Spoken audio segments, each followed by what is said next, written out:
Afternoon all.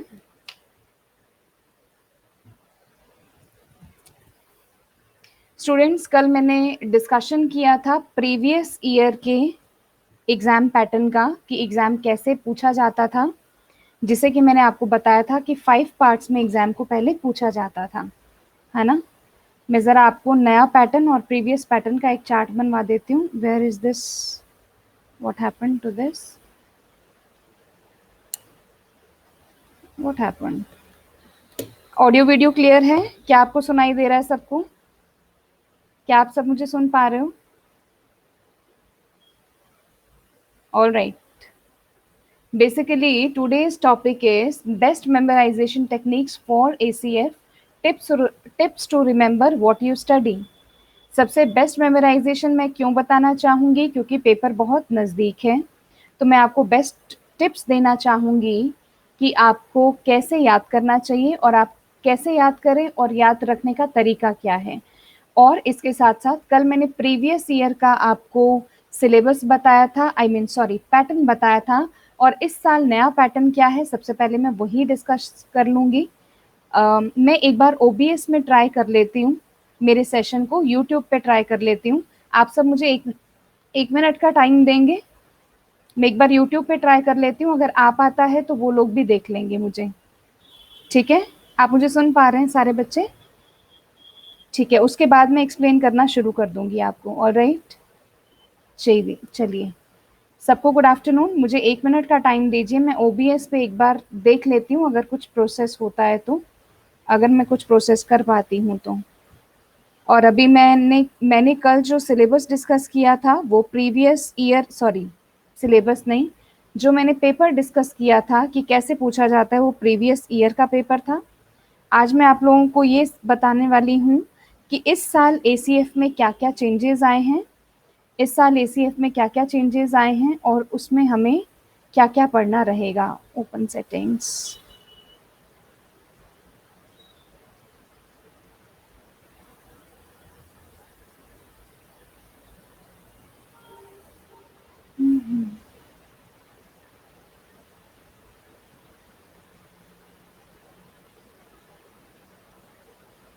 आप मुझे 1 minute का टाइम दीजिए, मैं एक बार यूट्यूब पे कोशिश करती हूँ अगर मुझसे स्टार्ट होता है तो, है ना।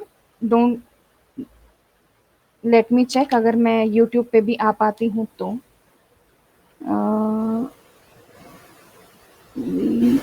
एक मिनट, शो होना चाहिए VEYS, ये, अरे रे रे, we VEYS/7H7C/6JSU this F1V7/3/7RV get string। एक मिनट बच्चों, आप थोड़ा वेट करिए, लेट मी चेक अगर ये स्टार्ट हो पाता है तो। लेट मी चेक, हाँ ये अगर स्टार्ट हो पाता है तो। Good afternoon all.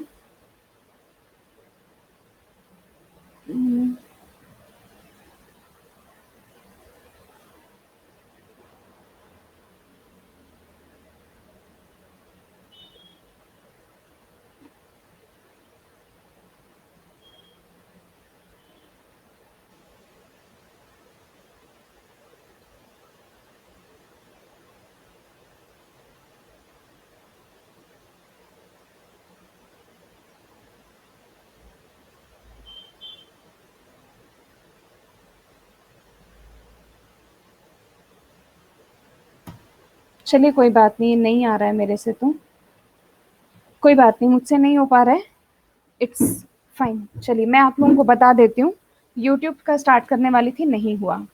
सबसे पहले स्टार्ट करने से पहले मैं डिस्कस करूँगी प्रीवियस ईयर में और इस साल के पेपर में क्या डिफरेंस रहेगा।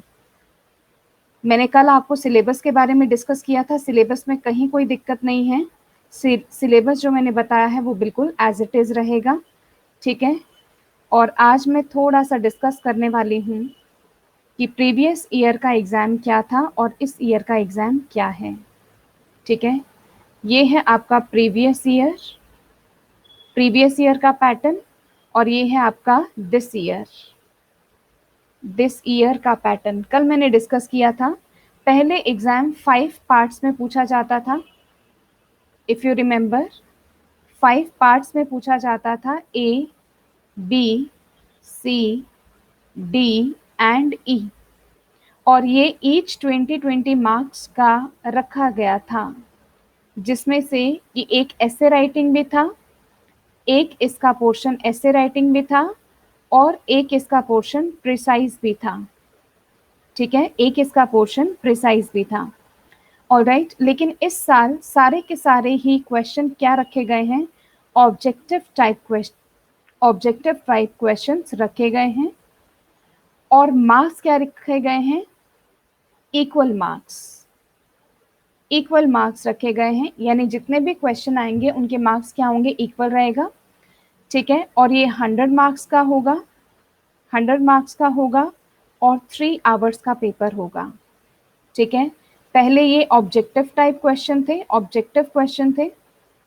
पहले ये ऑब्जेक्टिव क्वेश्चन होते थे, ये 20 मार्क्स का प्रिसाइज होता था, पहले 20 ऐसे होता था, 20 था ट्रांसलेशन, ठीक है, 20 मार्क्स का होता था ट्रांसलेशन, और 20 मार्क्स का होता था पैसेज, जिसमें से कि आपको क्वेश्चन देते थे और आपको आंसर करने रहते थे। लेकिन इस बार ऐसा नहीं है, इस बार सिर्फ और सिर्फ ऑब्जेक्टिव टाइप क्वेश्चन पूछे जाएंगे। तो आज मैं क्लास के एंड में आप सारे बच्चों से ऑब्जेक्टिव टाइप क्वेश्चन भी डिस्कस करूंगी, ठीक है। क्या आप सबको यहाँ तक मेरी बात समझ आ चुकी है? This is your previous ACF and this is your this year ACF। कल मैंने सिलेबस के बारे में डिस्कस किया था, अगर आप कहें तो मैं वापस बता देती हूँ आपको, सजेस्ट करिए। कल मैंने काफ़ी अच्छा खासा सिलेबस के बारे में डिस्कस किया था, but still if you want I will let you know one more time. बताएंगे सारे स्टूडेंट्स? आपको आवाज़ आ रही है? हेलो, हाय, कोई रिस्पॉन्स दीजिए मुझे। ऑल राइट, ठीक है। एक बार मैं फिर से सिलेबस के बारे में भी डिस्कस कर देती हूँ, आपका कोई रिस्पॉन्स नहीं आ रहा ना, इसीलिए मैंने पूछा। ये वाला आज का जो सेशन है वो सिर्फ और सिर्फ ACF के लिए डेडिकेटेड है, और अभी मैं आपको जैसा भी एग्जाम आने वाला है वो भी मैं आपको बता दूंगी। ACF सिलेबस 2 पार्ट्स में आप पढ़ेंगे, एक तो ग्रामर पढ़ेंगे और दूसरा आप पढ़ेंगे वर्ड पावर। ग्रामर में आपको चैप्टर्स कवर करेंगे, जैसे कि noun, pronoun, adjective, adverb, verb, conjunction,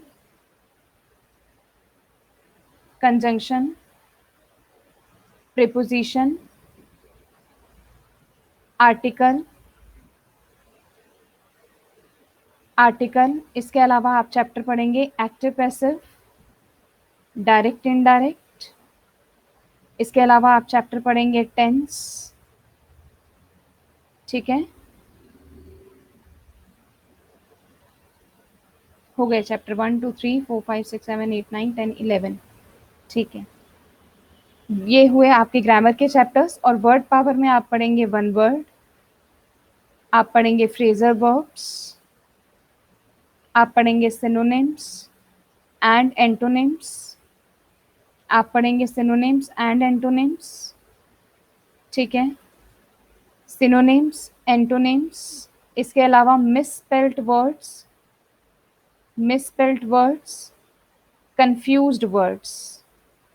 confused words, ठीक है। ये है आपका सिलेबस।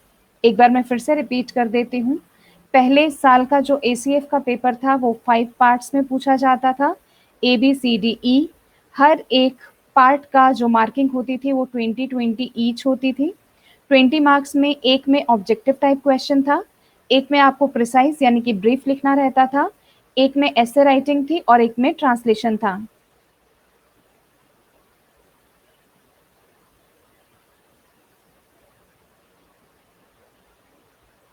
बहुत बहुत शुक्रिया प्रियंका चौधरी जी, आपका आभार, बहुत बहुत शुक्रिया, बहुत बहुत थैंक यू कि आपने इतना बड़ा कॉम्प्लीमेंट दिया, शुक्रिया उसके लिए। ठीक है, ये था आपका प्रीवियस ईयर का पेपर और इस साल के पेपर में आपके सारे के सारे क्वेश्चंस ऑब्जेक्टिव टाइप के हैं और इक्वल मार्क्स रहेंगे। 100 मार्क्स का पेपर है और घंटे रहेंगे 3। अभी मुझे बताइए यहाँ तक कोई प्रॉब्लम है? और एसीएफ में हम ये सारा सिलेबस कवर करेंगे और इसके अलावा आप कवर करेंगे लेटर, ईमेल्स, ऑफिशियल लेटर्स, ये अदर में डाल लीजिएगा। ऑफिशियल लेटर्स यानी कॉरेस्पॉन्डेंस ऑफ एलिमेंट्स, ये आप अदर में डाल लीजिएगा, अदर में लिख लीजिएगा, है ना। चेंज ऑफ डिग्रीज आपका एडजेक्टिव में आ जाएगा, ट्रांसफॉर्मेशन आपका इसमें आ जाएगा और अदर्स में आप लिख लीजिए ट्रांसलेशन, लेकिन ये भी इस बार ऑब्जेक्टिव टाइप क्वेश्चन ही आएगा। ठीक है, ये है आपका सिलेबस। अच्छा, आज मैंने हेडिंग डाली है आपको बेस्ट मेमोराइजेशन टिप्स देने के लिए, टेक्निक्स देने के लिए कि आपको कैसे याद रखना चाहिए। कौन कौन बच्चा जानना चाहता है? इंटरेस्टेड हो? इंटरेस्टेड हो, ठीक है, मैं बता देती हूँ आपको। सबसे पहले क्लास के बारे में बता देती हूँ। आप सब मुझसे इंग्लिश पढ़ेंगे ज्योति नागपाल से। मेरे को 12 साल का एक्सपीरियंस है, 12 इयर्स का मुझे एक्सपीरियंस है। मैं नेशनल इंटरनेशनल पढ़ा चुकी हूँ। इसके अलावा BSc, MSc, MA in English, masters in banking and financial services, lean certified and conference calls, और इसके अलावा बहुत सारी डिग्रीज मेरे पास हैं। मैं इंग्लिश में बहुत सारे सर्टिफिकेशंस कर चुकी हूँ, इंग्लिश ग्रामर से जुड़े हुए, इंग्लिश ग्रामर और लिटरेचर से जुड़ा हुआ मैं एमए कर चुकी हूँ और एमफिल अभी कर रही हूँ। 8 से ज़्यादा डिग्रीज मैं होल्ड करती हूँ राजस्थान यूनिवर्सिटीज़ से। और इसके अलावा अभी अनअकैडमी प्लेटफॉर्म पर मैं आरपीएससी कैटेगरी में सर्विसेज दे रही हूँ। ये 26 ऑफ जून को हमारा रीट का ऑलरेडी बैच शुरू हो चुका है, जिसका कि टाइमिंग्स 11 to 12 o'clock है। एसीएफ का बैच हमारा 22 ऑफ जुलाई से शुरू होगा, जिसके बारे में मैंने अभी आपको बताया है क्या उसका सिलेबस होगा और क्या उसके क्वेश्चन आंसर का पैटर्न होगा। क्लास एंड होने से पहले मैं आपको क्वेश्चन आंसर की प्रैक्टिस भी करवा कर जाऊंगी। टाइम रहेगा इसका 9 to 10 सुबह का टाइम रहेगा और आप सारे के सारे टॉप एजुकेटर्स से पढ़ेंगे और सब ये सारे के सारे टॉप एजुकेटर्स हैं और सब के सब अपने फील्ड के महारथी हैं। ये मेरा रेफरल कोड है, जो भी बच्चा एडमिशन लेना चाहे वो 9413068656 पर मुझसे कांटेक्ट कर सकता है। 9413068656 पर मुझसे कांटेक्ट कर सकता है और जान सकता है अगर उसको कोई भी कंफ्यूजन है तो। अदरवाइज मैं यहाँ पर हूँ, आप मुझसे पूछ सकते हैं। ये मेरा रेफरल कोड है, रेफरल कोड लगाने पर आपको इंस्टेंट 10% का डिस्काउंट मिलता है। अनअकैडमी पे आप कहीं पर भी कैसे भी आप सीख सकते हैं। मैं इंग्लिश लिटरेचर, ग्रामर और वर्ड पावर के लिए वर्ड पावर की एक्सपर्टाइज हूँ। आप मुझसे तीनों चीज़ें पढ़ सकते हैं अगर आप इस प्लेटफॉर्म को ऑफिशियली ज्वाइन करते हैं। ये ज्योति नागपाल, ये मेरा प्रोफाइल है, आप इसे फॉलो करिए। जब तक आप फॉलो नहीं करेंगे तब तक आपको नोटिफिकेशंस नहीं मिल पाएंगे। मैं एक बार फिर से अपना फ़ोन नंबर लिख रही हूँ, 9413068656। अगर आपको कोई क्वेरी है, कोई क्वेश्चन है तो आप पूछ सकते हैं। आप सबको प्लस क्लासेस को ज्वाइन करना चाहिए ताकि आप मैक्सिमम स्कोर कर सको। और आरपीएससी में एडमिशन लेने के लिए जैसे ही आप आरपीएससी कैटेगरी में जाएंगे तो गेट सब्सक्रिप्शन आपके पास एक पेज ओपन होगा। उसके बाद जैसे ही आप इस पर क्लिक करेंगे तो आपके पास ये monthly subscription, quarterly, then half yearly, then yearly और फिर ऐसे ही 2 इयर्स का सब्सक्रिप्शन आपको दे रखा है। जैसे ही आप ये ज्योति मैम का रेफरल कोड लगाते हैं आपको ये 10% का इंस्टेंट डिस्काउंट मिल जाएगा। अगर आप एक साथ पे नहीं करना चाहते हैं तो ईएमआई ऑप्शंस अवेलेबल हैं आपके पास, क्रेडिट और डेबिट कार्ड दोनों से। डेली क्लासेस होती हैं, फ्री स्पेशल क्लासेस होती हैं, डाउट क्लियरिंग सेशंस होते हैं और आप इसको आराम से घर पे बैठकर पढ़ सकते हैं। मेरी क्लासेस का टाइम है सुबह 9 बजे और 11 बजे। ठीक है, मेरी तरफ से ये है हैप्पी लर्निंग। और अब मैं आपको बताती हूँ tips and tricks to learn, tips and tricks to learn, और उसके बाद मैं आपको कुछ ऑब्जेक्टिव टाइप क्वेश्चंस करवाऊंगी। ठीक है। सबसे पहली बात, अगर आप पढ़ना चाहते हैं, अगर आप पढ़ना चाहते हैं तो सबसे पहली बात आप क्या करेंगे, सिलेबस केयरफुली पढ़ें। क्या आपको सिलेबस केयरफुली पढ़ना चाहिए? सिलेबस केयरफुली पढ़ना चाहिए। फर्स्ट स्लाइड में मैंने पूरा सिलेबस लिखा है, आपको समझ में आ गया। कंपैरिजन ऑफ डिग्रीज, हेडिंग्स दे रखी है, comparison of degrees.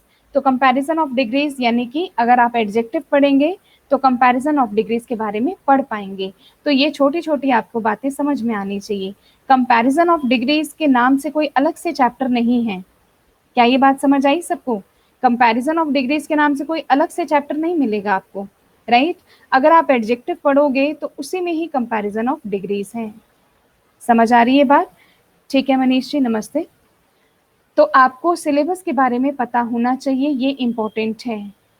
Practice being the planner they want, है ना? दे मतलब जो एग्जामिनर आपसे चाहता है आप केवल उसी की ही प्रैक्टिस करें। सपोज हमारा लास्ट ईयर ऐसे राइटिंग था, मैंने कल बताया था आपको, क्या इस ईयर ऐसे राइटिंग है? क्या इस ईयर ऐसे राइटिंग है? नहीं है। यानी कि इस साल हमें ज़्यादा से ज़्यादा, अर्पित जी नमस्ते, यानी कि इस साल, सबको नमस्ते, सबको गुड आफ्टरनून, यानी कि इस साल हमें ज़्यादा से ज़्यादा सेंटेंसेस के स्ट्रक्चर पर ध्यान देना है। जब हमारे पास ऐसे होता था तब हम जनरल नॉलेज की तरफ भी ध्यान देते थे, थोड़ा बहुत जीके भी पढ़ते थे। एम आई राइट? जब हमें ऐसे लिखना होता है तो ग्रामर तो चाहिए ही, तब हमें वर्ड पावर तो चाहिए ही, पर इसके साथ साथ एक और पार्ट चाहिए होता है, that is your general knowledge, कि आपको उस टॉपिक के बारे में नॉलेज कितना है। ठीक है। तो ये अब ये वाला पोर्शन तो रहा नहीं, तो एक जीके मिस हो गया। इस बार आपके दो ही एम हैं, एक तो ग्रामर को अच्छे से पढ़ना और एक वर्ड पावर को अच्छे से पढ़ना। मैंने क्लास की शुरुआत में इन दोनों का चार्ट आपको बनवा दिया है, आप इसको अच्छे से नोटबुक में लिख करके रखें ताकि आप ये जान पाएँ कि आपको इसकी तैयारी कैसे करनी है। Save the notes for last, जो मैं आपको क्लास में लिखवाऊंगी उन नोट्स को आप बनाकर रखिए और बनाइए फॉर्मूला बेस्ड नोट्स बनाइए, फॉर्मूला बेस्ड नोट्स बनाइए। अब आप पूछेंगे मैडम ये फॉर्मूला बेस्ड नोट्स क्या होते हैं? एक बार मैं बताऊं फॉर्मूला बेस्ड नोट्स क्या होते हैं, क्या मैं प्रैक्टिकली आपको समझाऊं? फॉर्मूला बेस्ड नोट्स क्या होते हैं, मैं प्रैक्टिकली आपको समझाऊं? मैं एक बार प्रैक्टिकली आपको करके दिखाती हूँ कि फॉर्मूला बेस्ड नोट से आप क्या समझते हो और इसको कैसे सेव करके रखें। सपोज एक नियम बनता है, एक रूल हम सीखते हैं कि ईच ऑफ के बाद, एनी ऑफ के बाद, none of, sorry neither of के बाद, इन सब के बाद नाउन हमेशा प्लूरल आती है, नाउन हमेशा प्लूरल आती है और वर्ब की फॉर्म हमेशा सिंगुलर आती है।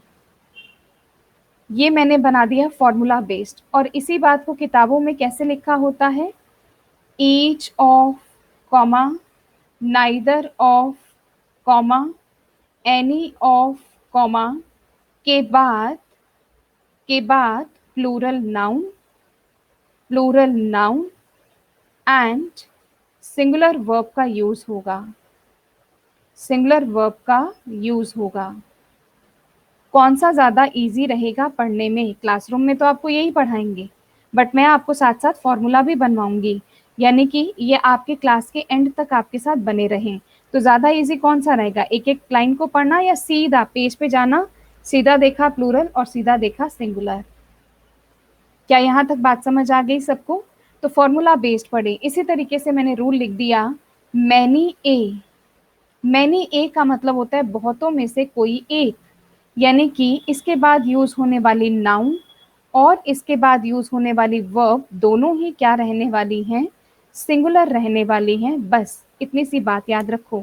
और मैनी ए का मतलब होता है बहुतों में से एक।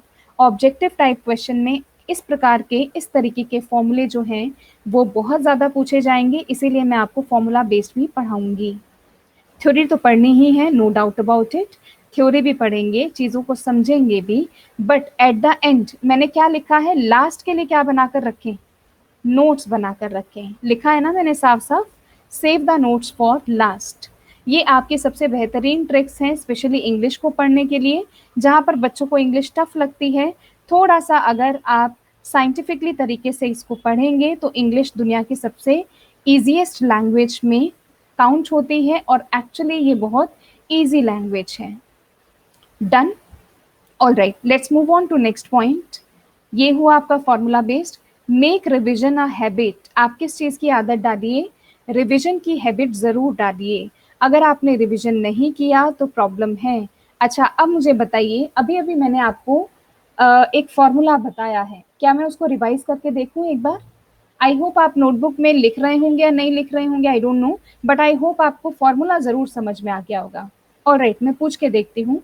मैनी ए के बाद नाउन क्या आएगा? मैनी ए के बाद नाउन क्या आएगा? सिंगुलर। और ईच ऑफ के बाद नाउन क्या आएगा? ईच ऑफ के बाद नाउन क्या आएगा? प्लूरल आएगा। बहुत अच्छे, यानी कि आपने क्या कर लिया यहाँ पर? रिविजन कर लिया। और मेक रिविजन अ हैबिट, आप रिविजन को हैबिट बनाइए। जब तक ऐसा नहीं करेंगे तब तक खुद किसी भी चीज़ को याद करने में प्रॉब्लम आएगी। A strong foundation is the key. What do you understand by a strong foundation? Strong foundation neither का मतलब क्या होता है? इसको इंग्लिश में किस नाम से जाना जाता है? सेंटेंस में इसका क्या यूज है? क्या ये बात समझ आ गई? जैसे मैंने आपको बताया, नाइदर का मतलब दोनों में से कोई नहीं। स्ट्रॉन्ग फाउंडेशन, नाइदर के बाद ऑफ का यूज हो सकता है। स्ट्रॉन्ग फाउंडेशन नाइदर के बाद ऑफ का यूज हो सकता है, उससे भी ज्यादा स्ट्रॉन्ग फाउंडेशन दोनों में से कोई नहीं। और नाइदर ऑफ के बाद नाउन प्लूरल और वर्ब की फॉर्म सिंगुलर। और नाइदर को इंग्लिश में किस नाम से जाना जाता है? नाइदर को हम इंग्लिश में जानते हैं डिस्ट्रीब्यूटिव डिस्ट्रीब्यूटिव डिस्ट्रीब्यूटिव डिटर्मिनर। है ना इंटरेस्टिंग? है ना इंटरेस्टिंग? तो आपकी फाउंडेशन स्ट्रांग हो गई कि अगर आपके पास नाइदर जैसा कुछ दिखाई दे रहा है तो आपको इसके बारे में एक एक बात पता है। एक एक बात पता है कि इंग्लिश में इसको डिस्ट्रीब्यूटिव डिटर्मिनर के नाम से जाना जाता है। नाइदर के बाद ऑफ का यूज हो भी सकता है और नहीं भी हो सकता। नाइदर का मतलब होता है दोनों में से कोई नहीं। और नाइदर का फॉर्मूला ऑलरेडी मैं आपको बता चुकी हूँ। तो इसको हम कहते हैं स्ट्रॉन्ग फाउंडेशन। जब आप मेरी क्लासेस में पढ़ेंगे तो आपको हर एक शब्द का मीनिंग बताया जाएगा, वो कहाँ से आया, उसका क्या नाम है, उसका क्या यूजेज है, उसका सेंटेंस में क्या रोल होता है, ये सारी चीज़ें बता करके ही आपको रूल्स को समझाया जाएगा। ठीक है। अब एग्जाम में क्या काम आएगा? एग्जाम में आपकी दोनों चीज़ें काम आएगी, स्ट्रॉन्ग फाउंडेशन भी काम आएगा और जो आपने फॉर्मूला बेस्ड याद कर रखा है ये दोनों चीज़ें काम में आएंगी। आई होप ये पॉइंट आप सबको समझ आया होगा। नेक्स्ट पॉइंट है आपका reduce your online as well as offline socializing. आज की डेट में योगेश जी, अभी मैं आंसर करती हूँ आपके क्वेश्चन का। आज की डेट में अगर आप ऑनलाइन और ऑफलाइन सोशलाइजिंग से बच जाएं, पढ़ते समय अगर आप इन दोनों चीज़ों से बचें तो मुझे लगता है ये दुनिया का सबसे बड़ा गिफ्ट होगा आपके लिए और ये सबसे बड़ा सेल्फ डिसिप्लिन या डेकोरम मेंटेन करेंगे। ऐसा मैं क्यों कह रही हूँ? क्योंकि आप ऑनलाइन सिर्फ पढ़िए लेकिन बार बार फेसबुक पर मत जाइए, बार बार व्हाट्सएप पर मत जाइए, है ना। एसीएफ का बैच शुरू हो रहा है 22 जुलाई से। टाइम रहेगा मॉर्निंग 9 to 10 AM। आप थोड़ा सा वेट और करेंगे तो मैं पूरी काउंसलिंग दे ही रही हूँ, ठीक है। अच्छा, आप में से कितनों की हैबिट है टेबल पर बैठते हैं और ऐसा लगता है कि बस लास्ट टाइम मैं व्हाट्सएप देख लूँ, सोने से पहले भी बस लास्ट टाइम व्हाट्सएप देख लूँ, इसके बाद अब सोऊंगा बस। आंखें थक जाती हैं, दिमाग थक जाता है, लेकिन आपका मन नहीं थकता फेसबुक और व्हाट्सएप से। एम आई राइट? जिन बच्चों को ज़्यादा आदत है ना, बार बार मन करता है कि बस एक बार चैप्टर शुरू होने से पहले मैं लास्ट बार देख लूँ क्या क्या आया है, कुछ मैसेज तो नहीं आया है, कुछ भी वॉट एवर। समझ आ रही है बात?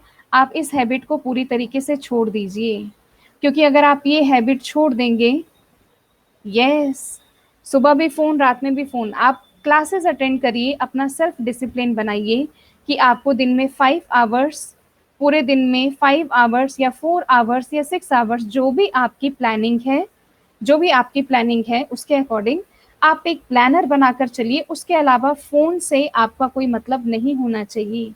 सोशलाइजिंग मतलब ऑनलाइन सोशलाइजिंग से आपका कोई मतलब नहीं होना चाहिए। जितना ज़्यादा आप बचेंगे उतना ज़्यादा आप टाइम को सेव कर पाएंगे। ठीक है, ये है आपका नेक्स्ट मूल मंत्र। एक एक मैजिकल मैजिकल टिप है जिससे कि आप अपने आप को चेंज कर सकते हैं। ठीक है, ऑल राइट। मैंने एक कोटेशन दिया है आपको। It is scientifically proven fact that if after learning the matter is revised with in 24 hours. इस लाइन को आप मार्क करके चलिए। पढ़ने के 24 घंटे के अंदर अंदर अगर आप उस चीज को रिवाइज कर लेते हैं, you prevent yourself for forgetting up to 80%। इसका मतलब अगर आपने जो भी पढ़ा है, अगर आप उसको 24 आवर्स के अंदर अंदर रिवाइज कर लेते हैं तो आपको 80% चीजें याद हो जाती हैं। है ना इंटरेस्टिंग बात? ये मैं नहीं कह रही हूँ, दिस इज साइंटिफिकली प्रूव्ड। हम रिसर्च करते रहते हैं, हम पढ़ते रहते हैं, हमें मालूम है कि एक स्टूडेंट की साइकोलॉजी क्या होती है। हम ये सोचते हैं कि कल रिवाइज कर लेंगे। जब भी रिवीजन की बात आती है तो एक बच्चे को रिवीजन करने में बहुत प्रॉब्लम आती है ना, क्योंकि रिवीजन करने में बहुत ज़्यादा एनर्जी लगती है। ठीक है, तो जैसे ही कितना बड़ा फॉर्मूला है कि अगर आप 24 घंटे के अंदर अंदर 24 का 24 घंटे पॉइंट 30 भी हो गया ना, तो फिर 80% याद नहीं होगा। करके देख लेना, इंटरेस्टिंग, इसको अपना कर देखिएगा। ये जो सेशन आपके लिए लेकर के आई हूँ स्टूडेंट्स, इस पर आप थोड़ा सा अप्लाई करिएगा इन सब चीज़ों को। Of what you learn after a week it might take a few minutes to retain 100%। जैसे ही आप फर्स्ट 24 आवर्स में इसको रिवाइज कर लोगे, आने वाले हफ्ते में ये आपको कंप्लीट याद हो जाएगा। इससे ज़्यादा आपको और क्या चाहिए? इससे ज़्यादा आपको और क्या चाहिए, है ना? आपको शायद ही ये किसी ने बताया होगा कि रिवीजन विद इन कितने आवर्स होना चाहिए, विद इन कितने आवर्स रिवीजन करना चाहिए, ये शायद ही आपने कभी सोचा होगा। योगेश जी, आप कंटिन्यूअसली मेरी क्लासेस अटेंड करिए, मैं बता रही हूँ। अभी मैं शीट के ज़रिए ऑब्जेक्टिव टाइप क्वेश्चन भी समझा दूंगी। ठीक है, लेकिन आज तो सारा चीज़ें नहीं बता पाऊंगी। आज कुछ ऑब्जेक्टिव टाइप क्वेश्चन सब मैंने ग्रामर में से लिए हैं, और आने वाला मैराथन फिर से आएगा जिसमें से correspondence of element of correspondence से जुड़े हुए कैसे क्वेश्चन आएंगे वो भी डिस्कस कर लिए जाएंगे। ठीक है योगेश जी, मैं एक एक पार्ट को डिस्कस कर रही हूँ। बेसिकली ग्रामर से कैसे क्वेश्चन आएंगे, वोकैबुलरी से कैसे क्वेश्चन आएंगे, फिर आपके एलिमेंट ऑफ कॉरस्पॉन्डेंस से कैसे क्वेश्चन आएंगे, ट्रांसलेशन से कैसे क्वेश्चन आएंगे। आई होप क्लियर है सब बच्चों को। पैसेज से कैसे क्वेश्चन आएंगे देखते हैं। पैसेज तो अलग से ही पूछेंगे आपसे। ऑब्जेक्टिव टाइप मैं बिल्कुल लेकर के आऊंगी, एक एक पार्ट समझा पाऊंगी मैं आपको। ठीक है योगेश जी, तो आप डेली बने रहो। फोन नंबर के थ्रू मैं आपको मैसेज भी ड्रॉप कर दूंगी, अभी मैराथन चलेगा। ठीक है योगेश जी, आप एक बार रिस्पॉन्ड कर दीजिए अगर आप समझ पाए हो तो। All right, practice test can help you touch those heights. Student, सबसे सबसे बड़ा एक टूल है कि जैसे ही आपने चैप्टर खत्म किया है, क्या सिर्फ थ्योरी पढ़ें या उससे जुड़े हुए प्रैक्टिस टेस्ट भी करें? क्या सिर्फ थ्योरी पढ़ें या प्रैक्टिस टेस्ट भी करें? आपको ज़्यादा से ज़्यादा प्रैक्टिस करनी चाहिए। तो आज का सेशन यही था कि आपको कैसे याद करना चाहिए। आई होप आप सबको समझ में आया होगा, और ये सबसे साइंटिफिकली टेक्निक्स हैं, ये प्रूवन टेक्निक्स हैं, राइट।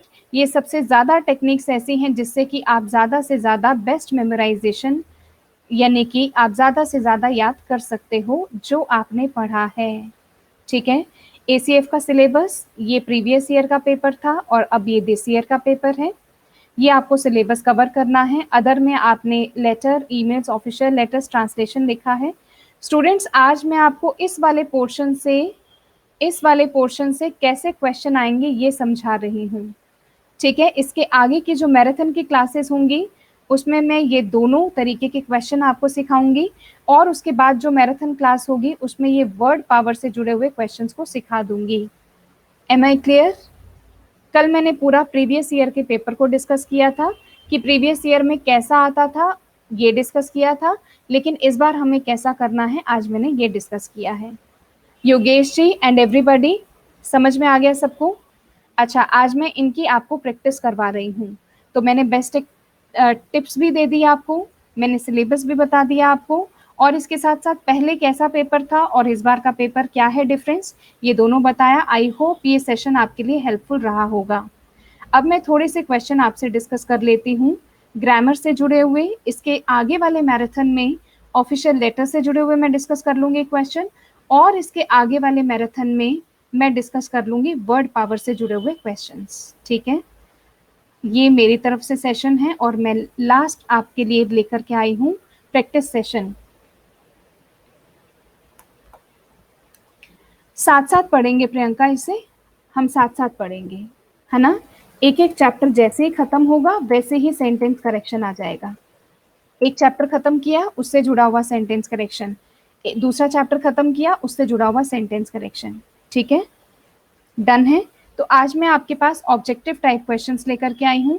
मैंने कहा कि ज़्यादा से ज़्यादा प्रैक्टिस करनी चाहिए, उस पर आप भी फोकस करेंगे। ऑलराइट, अब आप अपनी तरफ से ज़रा आंसर दीजिएगा। ये क्वेश्चन का वैसे मैंने आंसर बताया भी है अभी आपको, बट सारे बच्चे एक बार ट्राई करिए। मैं पोल देती हूँ आपको, ये ग्रामर से जुड़े हुए ऑब्जेक्टिव टाइप क्वेश्चंस कैसे आएंगे, ये मैं आपके पास सेशन लेकर के आई हूँ।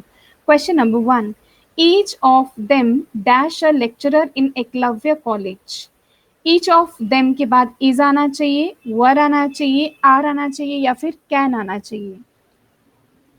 तो मेरी तरफ से आंसर आना चाहिए दिस। आज हम ग्रामर के क्वेश्चन की प्रैक्टिस कर रहे हैं और नेक्स्ट क्लास में हम elements of correspondence and translation से जुड़े हुए क्वेश्चन की प्रैक्टिस करेंगे, और उससे ज़्यादा आगे नेक्स्ट क्लास में हम वर्ड पावर की प्रैक्टिस करेंगे।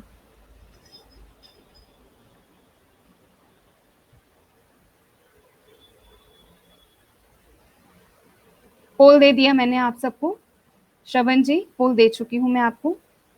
फर्स्ट क्वेश्चन का आंसर है, मैं आप लोगों से शेयर भी कर देती हूँ आपका डेटा।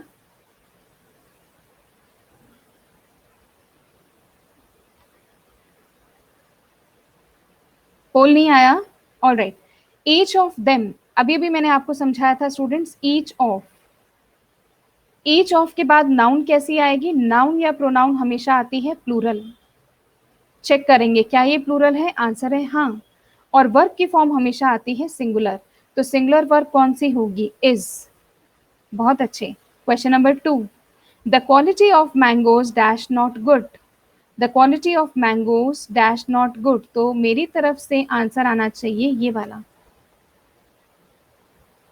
चेक करेंगे स्टूडेंट सेंटेंस का सब्जेक्ट कौन सा होगा।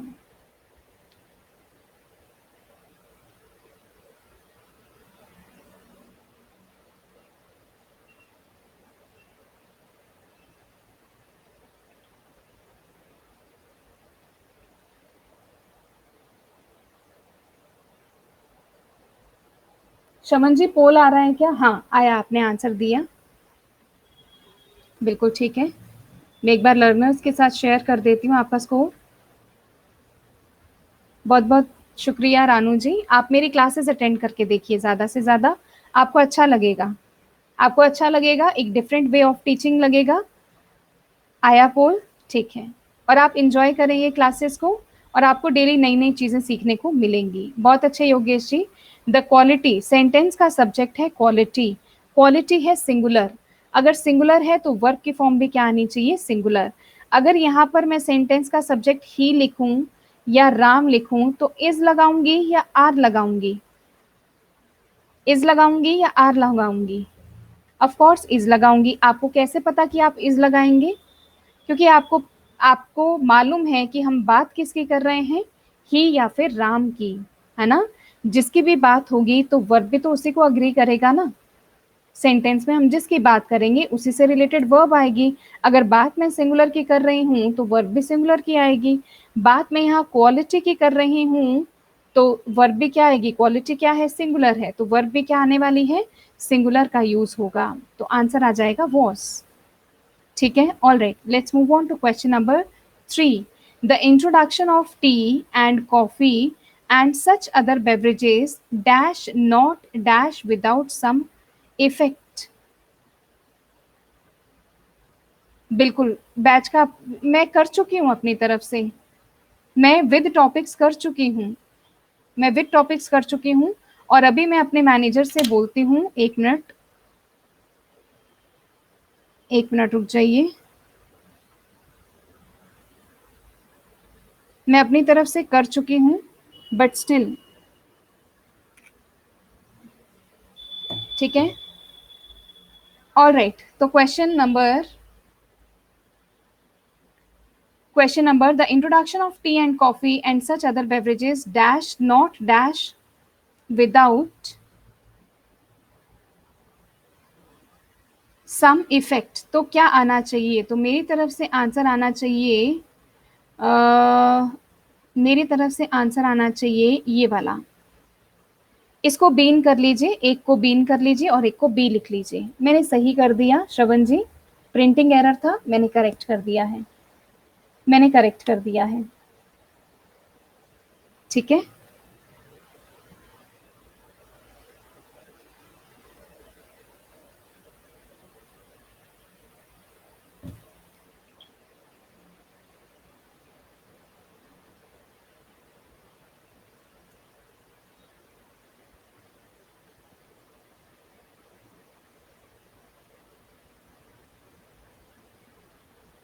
ठीक है, चलिए, क्या आएगा, the introduction of tea and coffee and such other beverages dash not dash some effect. तो यहाँ पर स्टूडेंट्स इंट्रोडक्शन क्या है, इंट्रोडक्शन आपका सिंगुलर है, अगर सिंगुलर है तो वर्ब की फॉर्म भी कैसे आएगी, सिंगुलर। तो the introduction of tea and coffee and such other beverages has not been without some effect. ठीक है, question number 4, his knowledge of Indian vernaculars far beyond the common, है ना, वर्नाक्यूलर्स मतलब उसकी इंडियन वर्नाक्यूलर्स, इंडियन कल्चर से जुड़ी हुई जो नॉलेज है वो कॉमन से कहीं ज्यादा है। तो हिज नॉलेज, मेरी तरफ से आंसर आ जाएगा, नॉलेज क्या होता है ये आपको डिसाइड करना है, मेरी तरफ से आंसर आएगा ये वाला।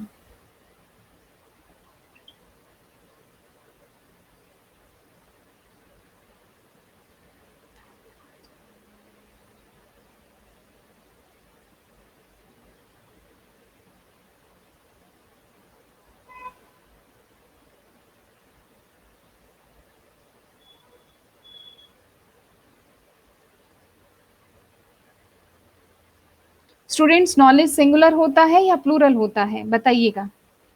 नॉलेज अनकाउंटेबल नाउन है और ये सिंगुलर होती है, तो आंसर क्या आ जाएगा, इज आ जाएगा। ठीक है, all right, let's move on to question number 5। The state of his affairs. Students, आप मुझे बोर्ड पर ही आंसर दीजिए विदाउट पोल। यहाँ पर मुझे ये बताइए, सेंटेंस का सब्जेक्ट कौन है, अफेयर्स है या फिर स्टेट है, स्टेट है, सिंगुलर है, स्टेट है, सिंगुलर है, और सिंगुलर के लिए वर्ब की फॉर्म भी क्या आएगी, सिंगुलर आएगी। तो the state of his affairs was. बच्चों, आज मैं क्वेश्चन थोड़े से इजी लेकर के आई हूँ ताकि आप डरो नहीं, घबरा नहीं जाओ। ठीक है, स्टेप बाय स्टेप सिखाना चाहिए ना स्टूडेंट्स को, या एकदम से टफ बिल्कुल उनके सर पे जाकर लो पढ़ो, है ना। अपने आप को डीमोटिवेट नहीं करना है, हमें बहुत अच्छे से पढ़ना है एसीएफ के लिए। ऑल राइट, यहाँ पर वॉज आ जाएगा। Let's move on to, yes, easy to hard. Let's move on to question number 6। The use of fruits, use singular लग रहा है कि प्लूरल लग रहा है, द यूज, यूज क्या है, सिंगुलर है, तो वर्ब की फॉर्म भी क्या आ जाएगी, सिंगुलर का यूज होगा। All right, question number 7। Students, मैं क्वेश्चन नंबर 7 का आंसर आपको बता देती हूँ।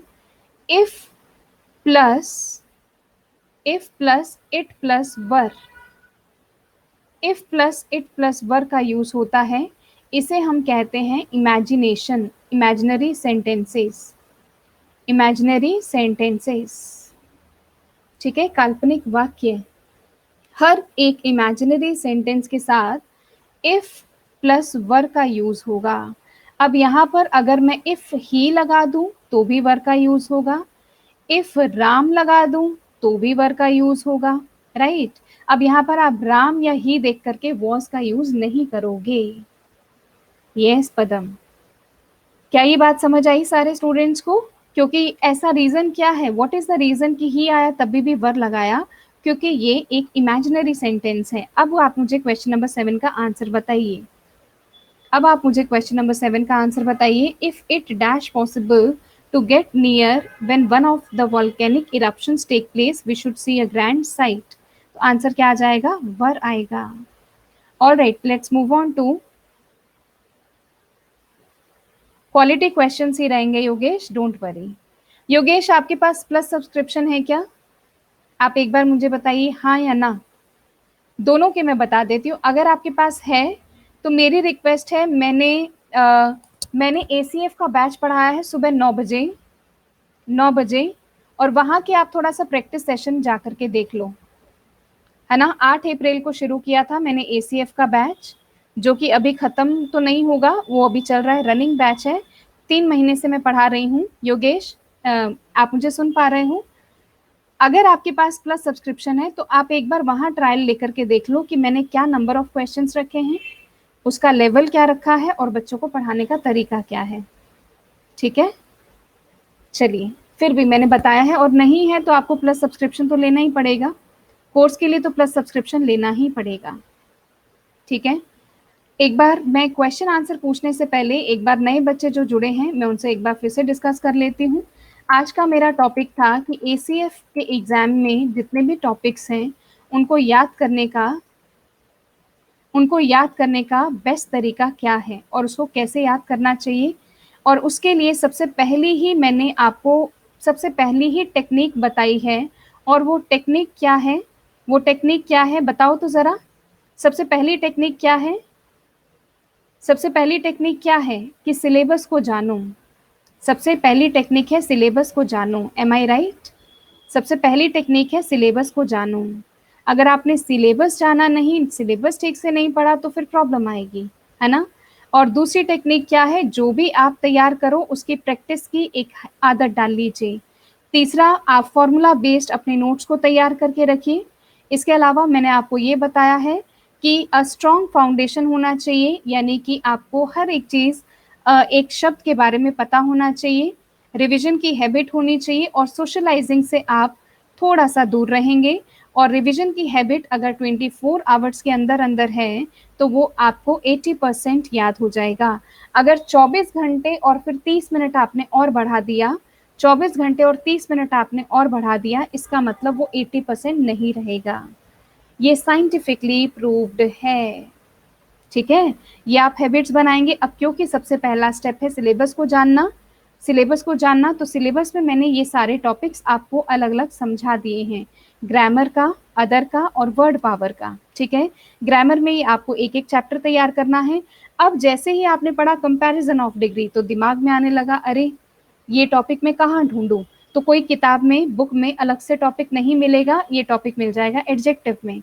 अदर में हमने ट्रांसलेशन डाल दिया और लेटर राइटिंग वाला डाल दिया पोर्शन, और वर्ड पावर में one word, phrasal verb, synonym, antonyms, misspelled words, confusable words को हम तैयार करेंगे।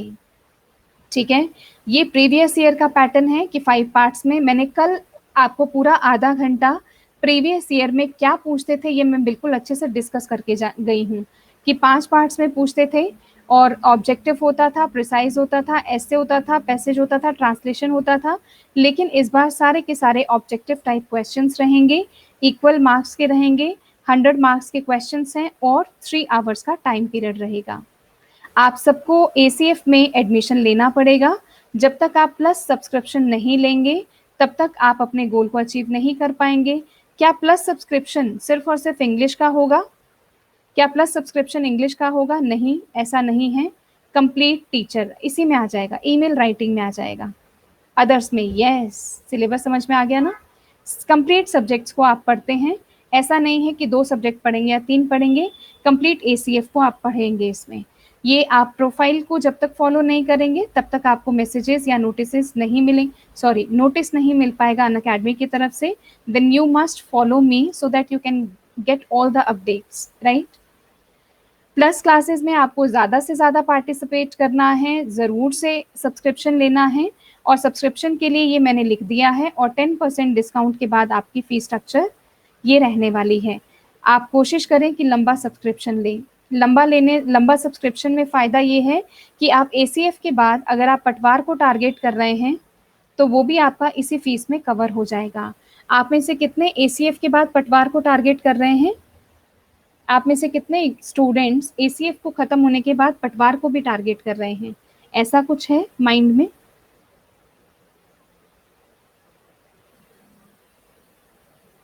चलिए, कोई बात नहीं, जैसा भी हो, मेरा ड्यूटी है आपको बताना।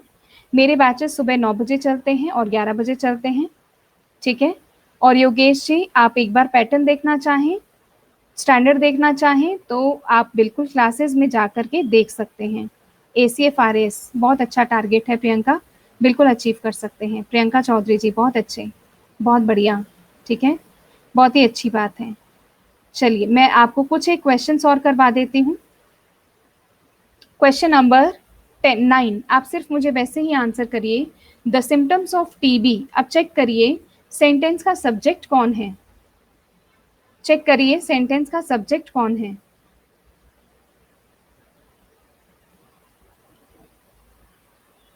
Your welcome Priyanka ji. Sentence का सिम्टम्स है, सिम्टम सिंगुलर या प्लूरल? सिम्टम सिंगुलर या प्लूरल? प्लूरल है, तो वर्ब की फॉर्म भी क्या आएगी? Plural.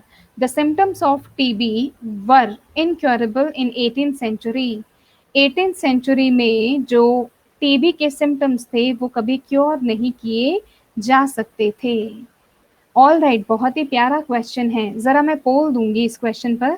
Gold and silver dash precious metal, मेरी तरफ से आंसर आ जाएगा ये वाला।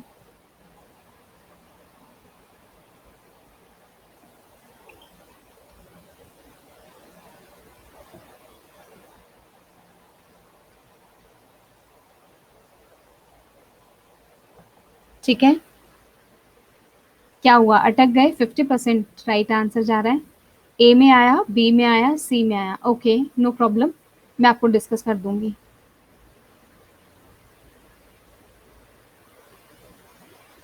सारे बच्चे ध्यान देंगे, मैं रूल समझा देती हूँ। जब भी कोई दो नाउन स्टूडेंट्स किससे जुड़ी हुई होगी? एंड से जुड़ी हुई होगी। जब भी कोई दो नाउन एंड से जुड़ी हुई होगी तो वर्ब की फॉर्म हमेशा क्या लाएगी? प्लूरल। वर्ब की फॉर्म हमेशा क्या आएगी? प्लूरल। जैसे मैंने जोड़ा राम एंड श्याम, सारे स्टूडेंट्स बताएंगे एक है या फिर दो हैं? राम एंड श्याम एक है या फिर दो हैं?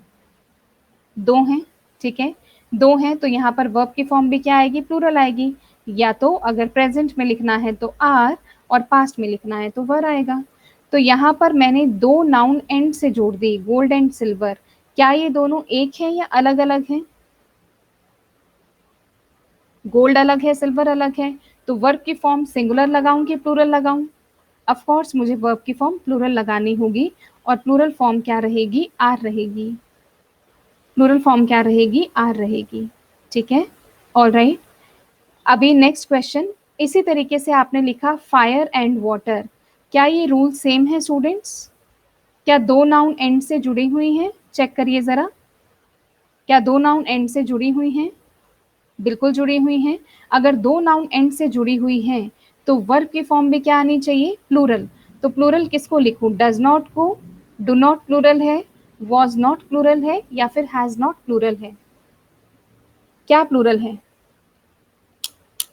फायर एंड वर्क क्या प्लूरल है स्टूडेंट्स? फायर एंड वर्क, आगे आंसर क्या आना चाहिए? Do not. प्लूरल क्या है? Do not. बहुत अच्छे, बहुत बढ़िया। ही एंड आई, चेक करिए क्या आना चाहिए, आप लोग आंसर करिए। He and I, he and I, am, wrong answer. Padam, बहुत अच्छे, बहुत बढ़िया, प्राउड ऑफ यू। बाकी बच्चों पर भी I am proud of everyone, right. He and I, he अलग है और आई अलग है, दो अलग अलग नाम हैं।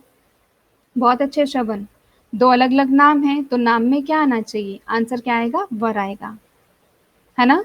ही एंड आई दो अलग अलग है ना, तो अलग अलग होने पर क्या आएगा, प्लूरल है ना, ही अलग है और आई अलग है, तो आंसर क्या आ जाएगा, प्लूरल आएगा। है ना इंटरेस्टिंग क्वेश्चन। ठीक है, समझ में आया। ऑल राइट, क्वेश्चन नंबर 13 में पोल के जरिए आप आंसर दीजिए। मेरी तरफ से आंसर है ये वाला।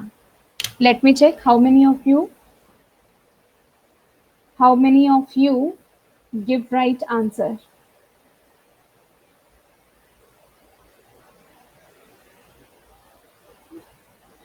Himanshi, good afternoon. हिमांशी, आप कल भी आए थे, if I am not wrong.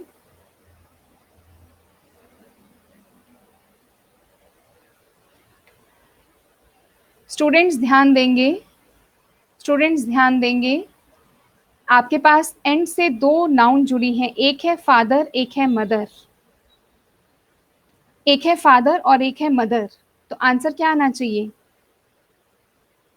Answer क्या आना चाहिए, आर आना चाहिए। हिमांशी एंड कुछ बच्चे थोड़ा सा लेट हो गए हैं। मैंने अभी क्लासेस की शुरुआत में डिस्कस किया था कि प्रीवियस ईयर में कैसा पेपर आता था और इस ईयर कैसा पेपर आएगा।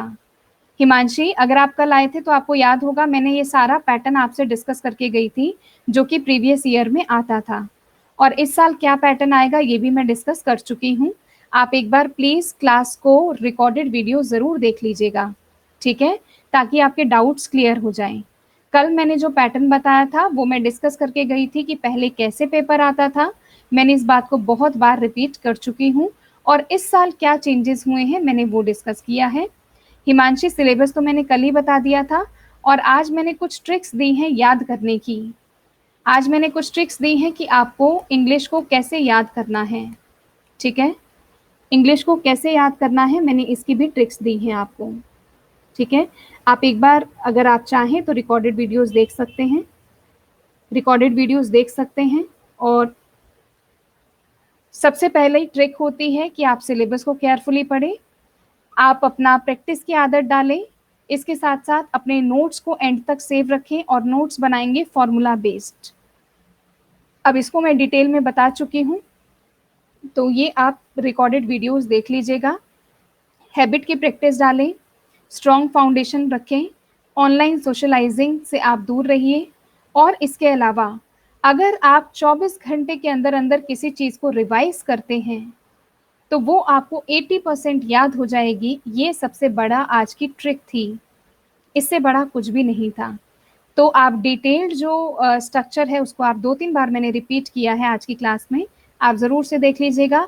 Eight the end practice test हमें ज़रूर से करने रहेंगे, और प्रैक्टिस टेस्ट में ही आज मैं आप लोगों को कुछ प्रैक्टिस करवा रही थी। और आज के सेशन में मैंने प्रैक्टिस किसकी करवाई है स्टूडेंट्स, अदर की करवाई है, ग्रामर की करवाई है, या वर्ड पावर की करवाई है, बता दो तो ज़रा किसकी करवाई है। आज मैंने प्रैक्टिस करवाई है ग्रामर की। अदर की प्रैक्टिस नेक्स्ट क्लास में आ जाएगी, उससे अदर की उसके बाद वर्ड पावर की आ जाएगी, तो आपको पैटर्न भी समझ में आ जाएगा। और एक मैं इसमें ऐड करूंगी सेंटेंस करेक्शन का, सेंटेंस करेक्शन वाला पार्ट है ना आपके पास सिलेबस में, उसको हम ऐड कर देंगे। ठीक है, अब मैं बैठी हुई हूँ, मुझे बताइए किस बच्चे को क्या कन्फ्यूजन है। अगर कोई कुछ पूछना चाहता है तो मैं यहाँ पर हूँ, आप आराम से अपने क्वेश्चन पूछ सकते हैं। मेरी तरफ से आज का सेशन यही था कि मैं आपको अच्छे से अच्छे ट्रिक्स को दे सकूँ, कैसे क्वेश्चन का पैटर्न आता है ये बता सकूँ, और पहले वाले सिलेबस में और आज के सिलेबस में क्या डिफरेंस है इसको बता सकूँ। अभी किसी के मन में अगर कोई क्वेश्चन हो तो आप पूछ सकते हैं। आपको एक ही काम करना रहेगा कि ज़्यादा से ज़्यादा प्लस सब्सक्रिप्शन देंगे। प्लस सब्सक्रिप्शन के बिना आप पढ़ नहीं पाएंगे। जो भी मैंने आपके लिए कोर्स 22 से ऑलरेडी लॉन्च किया है। चलिए, मेरी तरफ से इतना ही सेशन था, मैं वेट कर रही हूँ। अगर आपके कोई क्वेश्चन क्वेरीज हैं तो मैं उसको लेना चाहूँगी।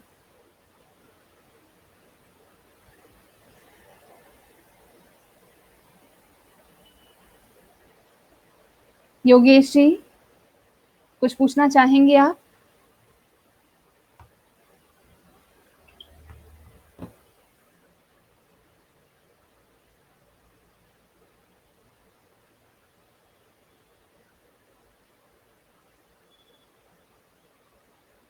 प्रेजेंट टेंस में एस और ईएस का यूज कैसे होगा? प्रियंका चौधरी जी, एक दिन में आप एसीएफ के लिए पढ़ना, आरएएस के लिए पढ़ना चाहते हो?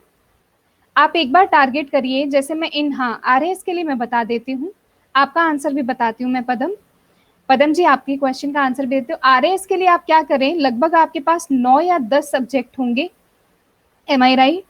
तो आप दो दो करके, जिसमें सबसे ज्यादा स्कोरिंग है पहले आप उसको कवर करिए। मेरे ख्याल से राजस्थान का जीके बहुत ज्यादा पूछते हैं आरएएस में, एम आई राइट? राजस्थान का जीके बहुत पूछते हैं, और जीके एक ऐसी चीजें हैं जो कि अनलिमिटेड हैं, अनलिमिटेड है। यस और नो? उसका कोई सिलेबस नहीं है, उसका तो कोई सिलेबस नहीं है कि ये बुक उठाई हमने पढ़ा। तो जो पोर्शन आपका, टारगेट बनाइए, जो भी पोर्शन आपका बहुत लेंदी है पहले आप उसको कवर करिए, और जो आपको सबसे ज्यादा टफ लगता है पहले आप उसको कवर करिए। जब आपके पास टाइम कम होता है तो ये दो चीजें कवर करने में आपको प्रॉब्लम आती है। फिर ऐसी चीजें, जो चीज लेंदी है या फिर जो चीज आपको टफ लगती है, ये आपके कॉन्फिडेंस को कम कर देती हैं। बिल्कुल, आप पूछिए, मैं बैठी हूँ। मैम, फर्स्ट क्वेश्चन पूछ सकती हूँ डबल ऑब्जेक्ट वाला? बिल्कुल, डबल ऑब्जेक्ट वाला पूछो, क्या पूछना है फर्स्ट क्वेश्चन वाला। पदम, तब तक मैं पदम के क्वेश्चन का आंसर देती हूँ। प्रियंका, आप लिख दो अपना क्वेश्चन। पदम जी, आपको इंग्लिश में एस और ईएस कब यूज करना होता है? जब भी आप किसी मेन वर्ब को, पदम, एक वर्ब सिंगुलर भी होती है, एक वर्ब सिंगुलर भी होती है, और एक वर्ब प्लूरल भी होती है। एक वर्ब सिंगुलर भी होती है और एक वर्ब प्लूरल भी होती है। किसी भी मेन वर्ब को सिंगुलर बनाने के लिए एस या ईएस का यूज करते हैं। जैसे कि मैंने गोज लिखा, कम्स लिखा, वॉक्स लिखा, रन्स लिखा, तो ये सिंगुलर बन गई। वहीं पर अगर मैंने लिखा वॉक, अगर मैंने लिखा गो, अगर मैंने लिखा रन, तो ये प्लूरल बन गई। समझ आया पदम जी? मैम, आपका टेलीग्राम एड्रेस में दे देती हूँ, t.me/JYOTINAGPAL, ठीक है, ज्योति नागपाल। मैं इसको पिन कर देती हूँ। सीकर जी, और बताइए, आप कुछ क्वेश्चन पूछ रहे थे प्रियंका, डबल ऑब्जेक्ट वाला एक्टिव पैसिव पूछना चाह रहे हो क्या? डबल ऑब्जेक्ट वाला एक्टिव पैसिव पूछना चाह रहे हो? आप जरूर रिकॉर्डेड वीडियोस आज का जरूर देखिएगा। He will give you a gift, बिल्कुल मैं बता देती हूँ। क्वेश्चन मैंने लिखा एक्टिव से passive banana, he will give you a gift, ठीक है। अब यहाँ पर देखो, he will give you a gift, यहाँ पर अ गिफ्ट एक ऑब्जेक्ट है और यू एक और ऑब्जेक्ट है, यानी दो ऑब्जेक्ट है, ठीक है। A gift will be given to you by him, you will be given a gift. मैं पूरा कंप्लीट समझा देती हूँ प्रियंका। अगर सेंटेंस के दो ऑब्जेक्ट हैं, अगर सेंटेंस के दो ऑब्जेक्ट हैं तो दो ही पैसिव स्ट्रक्चर बनेंगे, दो ही पैसिव स्ट्रक्चर बनेंगे। तो पहले मैं किससे बना लेती हूँ? यू से बना लेती हूँ। यू विल किस में चेंज हो जाएगा? विल बी, और वर्ब की थर्ड फॉर्म में, you will be given a gift, you will be given a gift. आपने क्या बनाया? You will be given a gift bye him, you will be given a gift by him, ये बना आपका पहला question. Alright, you will be given a gift by him. मैं आ रही हूँ, बता रही हूँ, चिंता मत करो। You will be given to a gift नहीं आएगा, अभी बता देती हूँ क्यों नहीं आएगा। और दूसरे सेंटेंस में हमने लिखा a gift will be given to you. यहाँ पर देखिए प्रियंका, आप प्रीपोजिशन टू का यूज इसलिए करते हैं क्योंकि पहली बात तो गिवन के बाद हमेशा प्रीपोजिशन टू लगती है। अगर आपको गिवन टू को किसी भी प्रोनाउन के साथ जोड़ना है, तो आपको टू का यूज करना पड़ता है, ठीक है। You will be given a gift, तुम्हें एक गिफ्ट दिया जाएगा, है ना। You will be given to a gift नहीं आएगा। यहाँ पर आप किसी भी प्रोनाउन को नहीं जोड़ रहे हैं। क्या ये बात समझ आई प्रियंका? तो a gift will be given to you by him, a gift will be given to you by him, ठीक है। आप यहाँ प्रोनाउन को नहीं जोड़ रहे हैं, यहाँ आप प्रोनाउन को जोड़ रहे हैं, यहाँ प्रोनाउन को नहीं जोड़ रहे हैं, ठीक है। Sweety Sharma ji and Lakshmi, thank you for joining me, but आज के लिए मैं माफ़ी चाहूँगी, आज की क्लास तो मैं ख़त्म कर चुकी हूँ और ये मैराथन चलता रहेगा जब तक कि आपकी 22 जुलाई से ACF का बैच शुरू नहीं होगा, तब तक ये मैराथन चलता रहेगा। और आज मैंने आपको सबसे इम्पॉर्टेंटली टिप्स दी हैं कि कैसे चीज़ों को याद करना है। इसको मैंने स्लाइड्स के ज़रिए साइंटिफिकली आपको ये बताया है कि आपको कैसे चीज़ों को याद करना चाहिए, इसके बारे में डिस्कस किया है। स्लाइड्स की शुरुआत में प्रीवियस ईयर के एग्ज़ाम का और लास्ट ईयर पहले जो एग्ज़ाम आता था उसका और इस साल कैसे एग्ज़ाम पैटर्न होगा इसका डिस्कशन किया गया है और सिलेबस के बारे में मैंने डिस्कस किया है। कुछ एक ऑब्जेक्टिव टाइप मैंने क्वेश्चन करवाए हैं। तो आज की क्लास यही पूरा मैंने आपको समझाने के लिए क्लास रखी थी। आई होप आप सबको समझ आई होगी। Thank you all for joining me, thanks a lot, stay healthy, stay blessed, thank you so much. आपके क्वेरीज भी मैंने लास्ट में ली हैं, so thank you so much for joining मी। 22 से पहले और भी मैराथन होंगे जिसमें कि मैं और भी क्वेश्चन के पैटर्न्स आपको समझा दूंगी, ठीक है। All right, thank you everybody, thanks a lot.